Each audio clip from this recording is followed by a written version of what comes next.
Welcome. Today in front of me Samsung Galaxy M23, and I'll show you how to enable or disable Google Fit on this device. So as you can see, in my case, when I'm swiping with my finger to the right side, the home screen, I can enable the Google Discover, and just if you want to turn off this option, you should just hold for a while your device home screen, and here swipe to the right side and just tap here once on the switcher to turn off the Google Discover.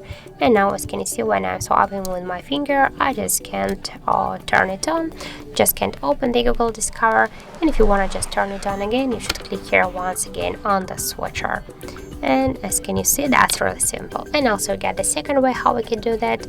Just hold for a while the screen and click here to the settings icon and just tap here once on the switcher, and by this way you will also disable or enable the Google Discover on your device home screen. So that's it. Thank you for watching, and if you find this video helpful, don't forget to leave a like, comment and to subscribe our channel.